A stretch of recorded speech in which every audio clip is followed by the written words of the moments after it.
నమస్తే. ఆంధ్రప్రభకి స్వాగతం. నేను ప్రియా కౌశిక్.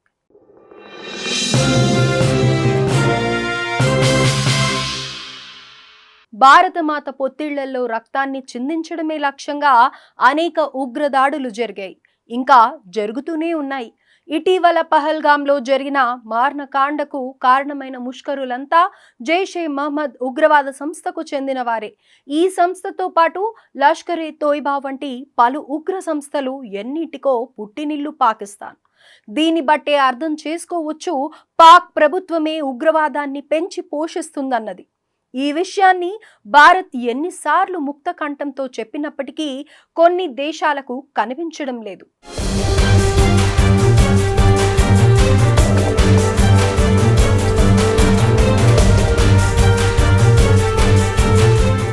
జమ్మూ కాశ్మీర్లోని పహల్గాంలో అమాయక పర్యాటకులపై జరిగిన ఉగ్రవాద దాడి ఘటనను ప్రపంచ దేశాలు ఖండించాయి. అయితే దాదాపు 77 ఏళ్లుగా భారత్లో పాక్ ప్రేరేపిత ఉగ్రవాదుల దాడులు చేస్తున్నప్పటికీ చూసి చూడనట్లు వ్యవహరించాయి. ఇకపోతే అగ్రరాజ్యం అమెరికా, డ్రాగన్ కంట్రీ చైనా అయితే మాకేం తెలియదన్నట్లుగానే ప్రవర్తిస్తాయి. ధృతరాష్ట్రుని తరహాలో అమెరికా, గాంధారి తరహాలో చైనా దేశాలు పాకిస్తాన్ ఉగ్రవాదాన్ని చూడటం లేదు.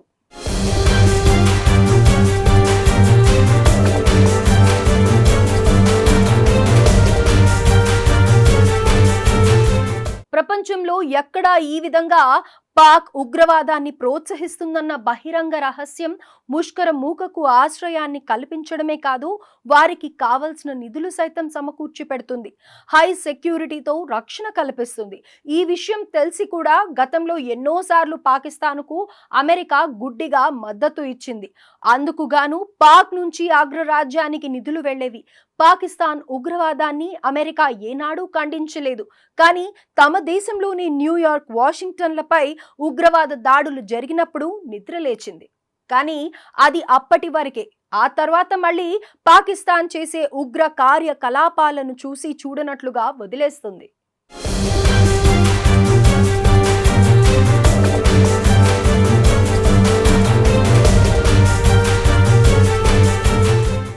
భారత్లో జరిగిన ఎన్నో ఉగ్రవాద దాడుల సూత్రధారి మసూద్ అజార్, జైషే మహమ్మద్ ఉగ్రవాద సంస్థ చీఫ్.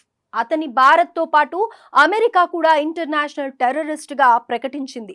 అటువంటి కరుడుగట్టిన ముష్కరుడికి పాక్ ప్రభుత్వం మాత్రం 14 కోట్ల రూపాయల నజరానా ఇస్తోంది. అంటే ప్రజల నుంచి పన్నుల రూపంలో సొమ్మును సేకరిస్తూ ఆ ప్రజల ప్రాణాలను బలిగొనే ఉగ్రవాద సంస్థ చీఫ్ కు దారపోస్తోంది.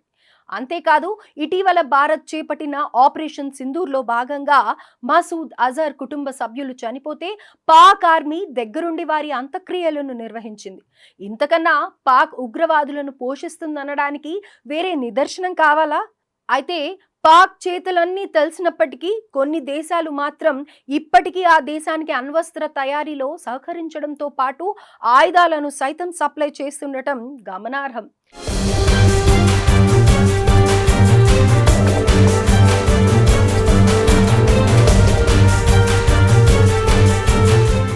ఇటీవల టర్కీ కూడా పాక్కు బహిరంగంగా మద్దతు ప్రకటించిన సంగతి తెలిసిందే.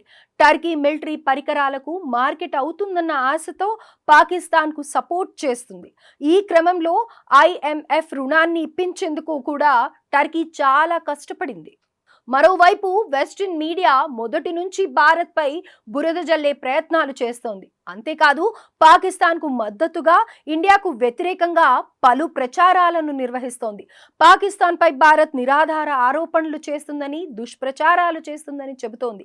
కాగా ఏదైనా చూడకూడదు అనుకునేవారు కళ్ళు మూసుకోనవసరం లేదు, వినకూడదు అనుకున్న వారు చెవులు మూసుకోనవసరం లేదన్నట్లుగా పాకిస్తాన్ను సమర్థించే కొన్ని దేశాలు ఉన్నప్పటికీ మిగతా దేశాలన్నీ నిజాలను చూస్తూనే ఉంటాయి. ఈ రోజు చూసి చూడనట్లుగా వాళ్ళు సమర్థిస్తున్న ఉగ్రవాదం ఏదో ఒక రోజు వారిపైనే దాడులు జరిగినప్పుడు తెలిసొస్తుంది.